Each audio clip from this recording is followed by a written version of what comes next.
a.m. and Sundays at 8 a.m. here on WHOW. Every weekend, we'll offer detailed Central Illinois fishing reports from professional guides. We'll swap stories with local celebrity sportsmen, and I'll invite you to share your favorite stories as well. Central Illinois Outdoors with Jared White every weekend on all WHOW platforms and on demand at centralillinoisoutdoors.com. Brought to you by Bob Ridings in Pana, the Clinton, Illinois Chamber of Commerce and Tourism Bureau, and Locked and Loaded in Pana.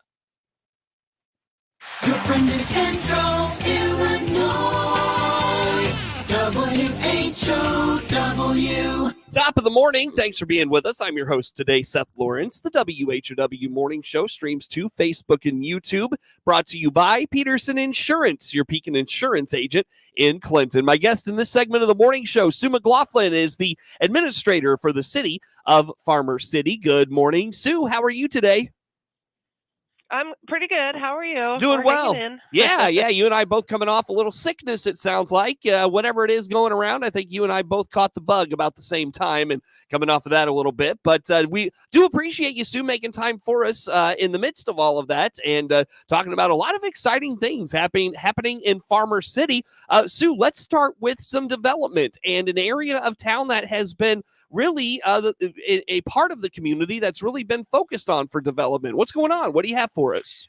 Yeah, this is something that the city has been wanting for a really long time. We own 20 acres at the interchange of 74 and 54, and a couple of years back, we finally come up with the money to extend the utilities, and we're finally seeing some movement.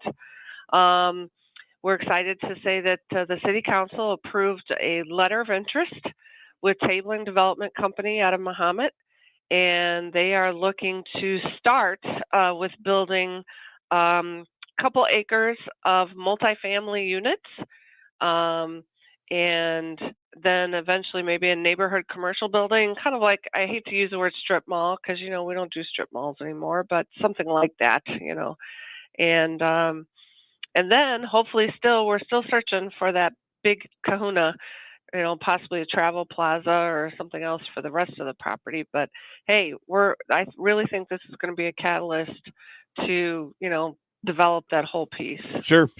Very good. So, Sue, talk just a little bit about what the development will be. What are you looking at there, and how much of an impact does this make on just that first kind of step forward, if you will? How about those things?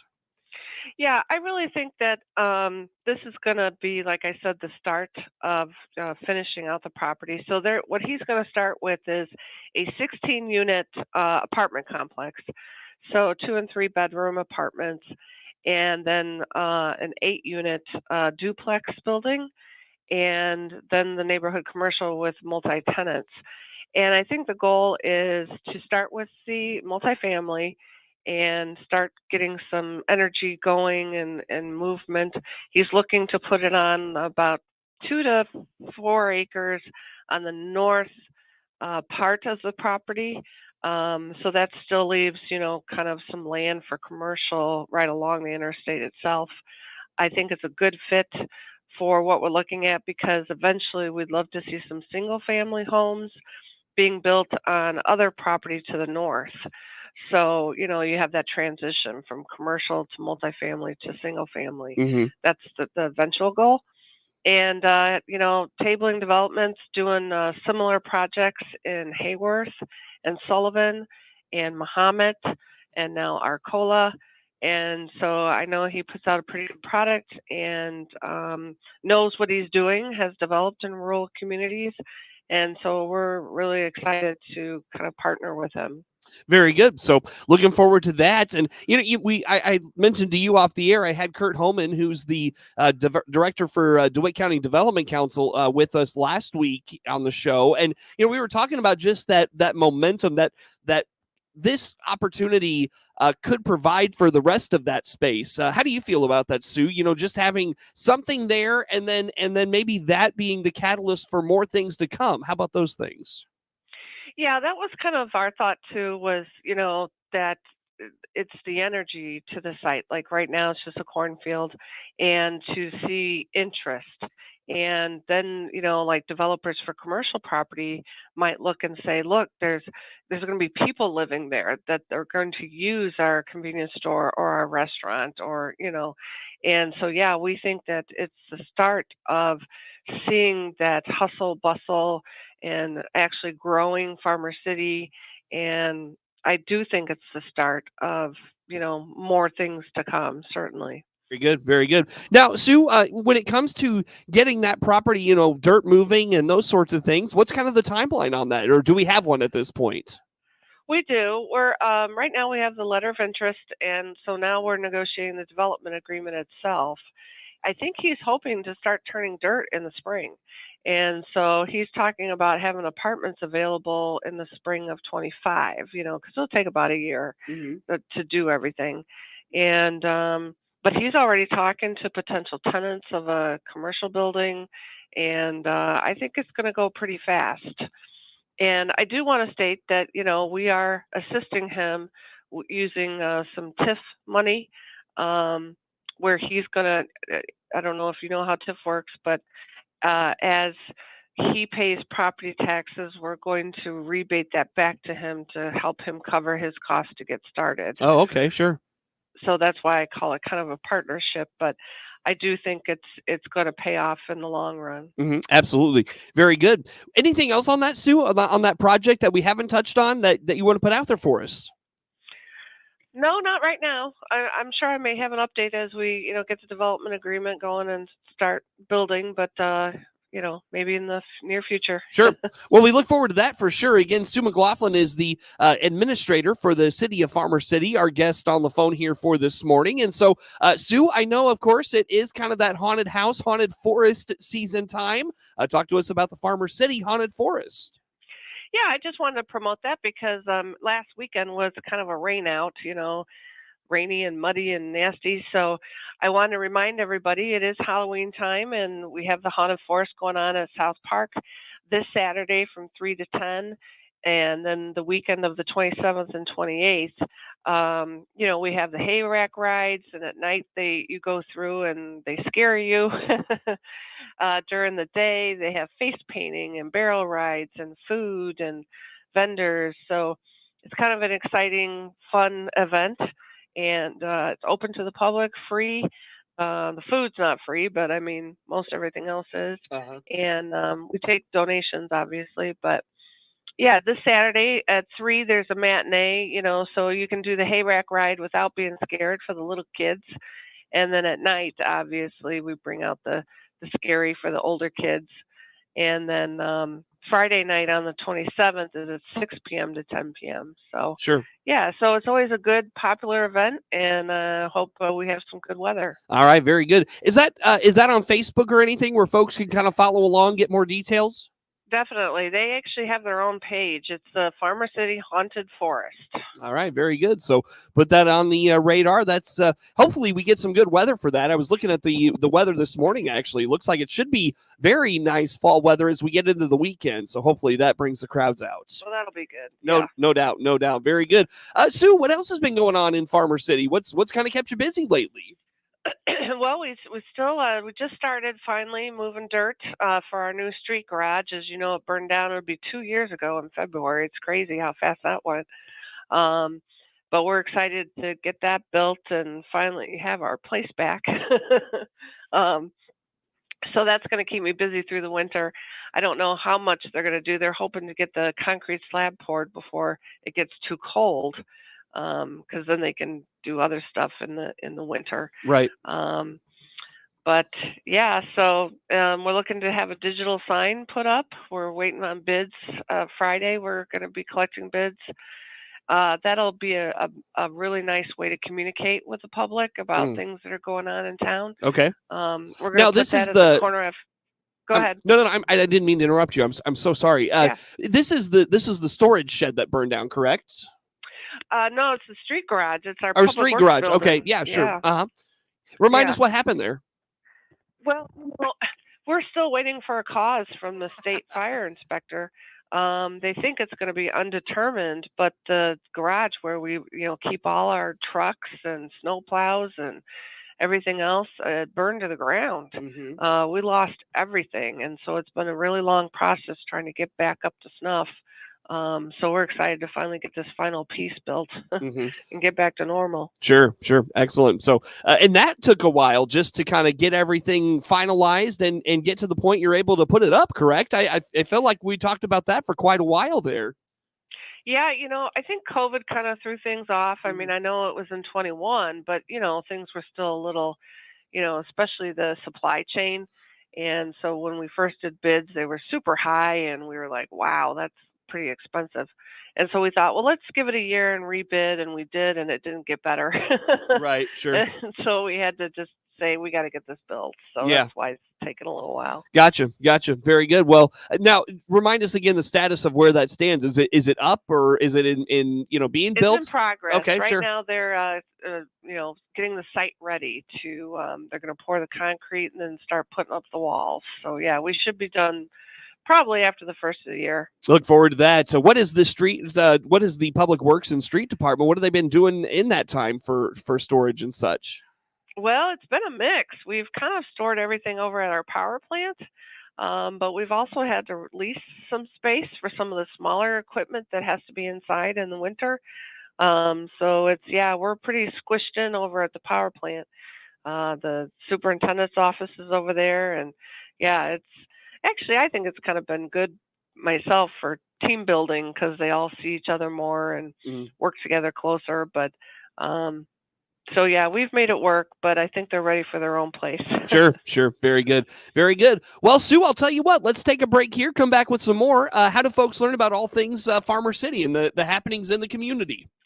Best place is the City of Farmer City Facebook page. Otherwise, our website, cityoffarmercity.org. And that is Sue McLaughlin. She is the administrator for the City of Farmer City on the phone with us this morning. Plenty more to come with Sue here on the WHOW Morning Show. WHOW. For more than a century, AM radio has evolved to meet the needs of our community. More than 80 million listeners depend on AM radio each month. AM radio is also the backbone of the emergency alert system, which keeps us safe in dangerous times. It's reliable, free, and public safety depends on it. Text AM to 52886 and tell Congress we need AM radio in cars. Message and data rates may apply. You may receive up to 4 messages a month, and you may text STOP to stop. This message furnished by the National Association of Broadcasters. That's what it sounds like when a farmer opens a bag of Pioneer brand A-Series soybeans. But not just any farmer. The type who expects nothing less than the absolute best. Who sees our 3 bushel per acre edge over XtendFlex and gets excited about how big of a yield advantage they'll have at harvest. Pioneer brand A-Series soybeans. Number 1 for a reason. Visit pioneer.com/advantage.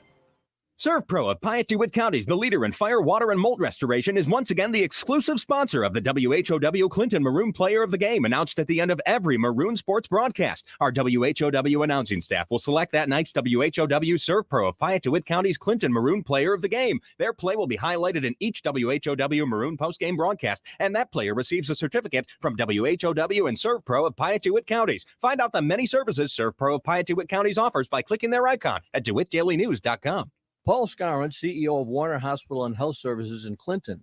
With October being Breast Cancer Awareness Month, our state-of-the-art 3D mammo machine can help detect early cancer. Find out details by clicking our icon at DeWittDailyNews.com. For the latest in Central Illinois agricultural news, visit IllinoisFarmRadio.com. Get updated information on markets, weather, ag news, local interviews with NAFB farm broadcaster Jared White, and much, much more. All at IllinoisFarmRadio.com.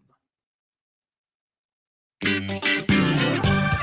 friend in Central Illinois, WHOW. Once again, good morning. Thanks for being with us. I'm your host today, Seth Lawrence, and the WHOW Morning Show streams to Facebook and YouTube, brought to you by Peterson Insurance, your Pekin insurance agent in Clinton. Sue McLaughlin is the administrator for the City of Farmer City, my guest on the phone here for this morning. And Sue, you were telling me before we got started today, some FEMA dollars come in the way of Farmer City. What's going on here? Yeah, actually DeWitt County, but yeah, it includes us. We're probably looking at maybe a $50,000 reimbursement. If you guys remember the big storm we had at the end of June, and we had a lot of damage. I know that I think it was Weldon. I'm not sure. Some another Wapella. town in DeWitt County. Yeah, yeah, Wapella was hit really bad, and so we were able to work with, first it was IEMA, Illinois Emergency Management, and DeWitt County, and then we were able to qualify under FEMA's, regulations. And then finally, the president did approve a declaration that we're going to actually get money back, and which is just fabulous. I mean, obviously, cities are hard hit when they get a storm, unexpected expenses, and so it includes like 19 counties across central Illinois. That's interesting. What like where does that money, is it like have to be directed to anything? Is there reimbursements that the city had to take on for like cleanup? Where does that money end up kind of eventually going? Yeah, they call it, they have 3 areas, debris, emergency response, and infrastructure damage. So basically, I know here in Farmer City, we had a lot of debris. It was mostly trees. I mean, it looked like a bomb went off. And so we had a lot of costs for debris and tree removal. We didn't have as much infrastructure damage, but I know some other counties did, buildings and vehicles. And I know even at the city of Clinton, I think they had a tree smash a squad car. Yeah.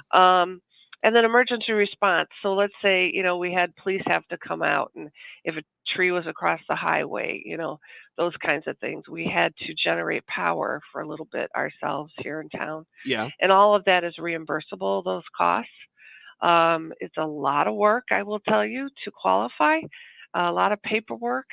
But, I get it. You got to cross your T's and dot your I's to make sure that the money that they're giving us is legit. Mhm. Yeah. Talk a little bit about that work, if you don't mind. Like, what did you have to do? What did you have to show them? What was crazy is we had to give them GPS coordinates of every tree. So you had to go up and down the streets on Google and look up the, longitude and latitude. Really? Yeah, it was crazy. I think it's just so that they can prove, okay, yeah, you have a tree there and it must have come down, Pictures. There's, labor, to prove that somebody was working. We had to come up with our payroll timesheets. Then all the invoices for, like, we had tub grinding, which is grinding up the trees and whatnot. Invoices for things like that. So yeah, it was, and then some of it, like, let's say we had to create power because our power was out. And they have this sheet that you can apply. Okay, if you had to generate for 1 hour, you get back, I think it was like $500 an hour, because our generators are so huge. Oh, okay. That wouldn't be for a house, of course. It's for 2,500 megawatt Wow. generator or Wow. kilowatt.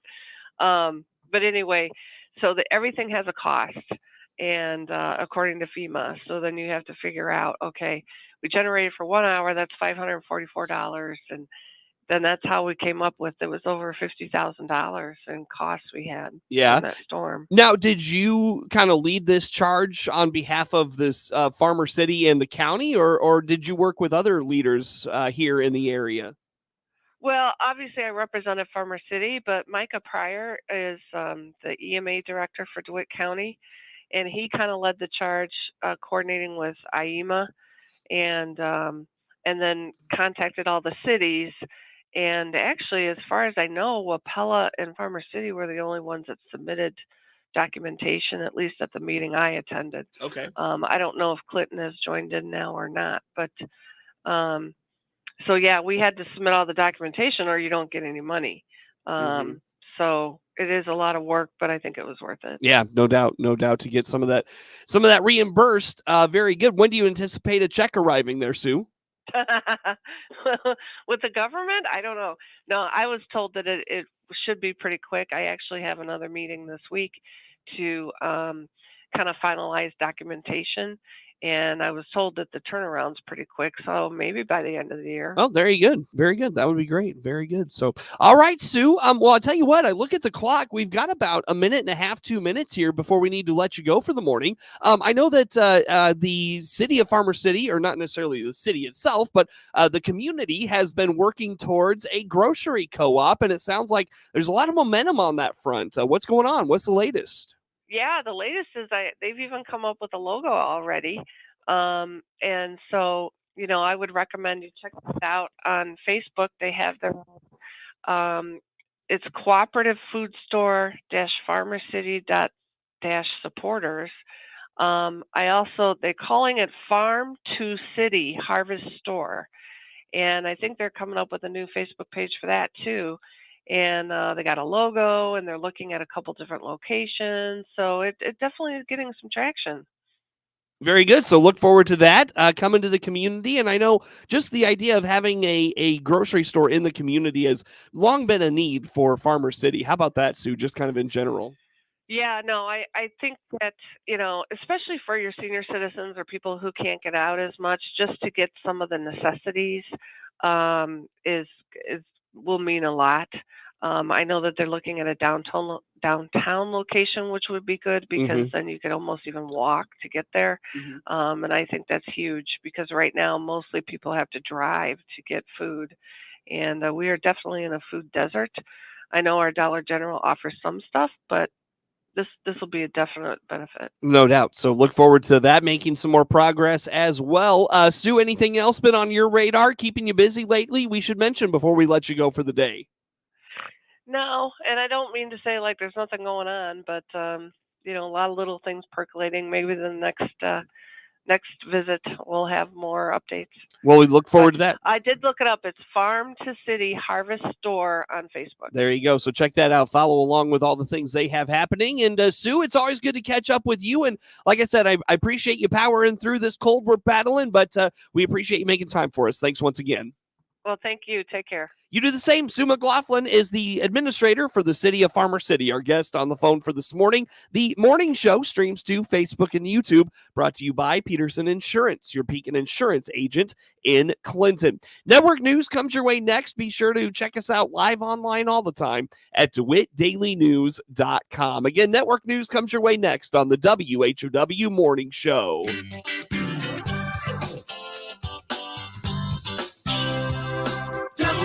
WHOW.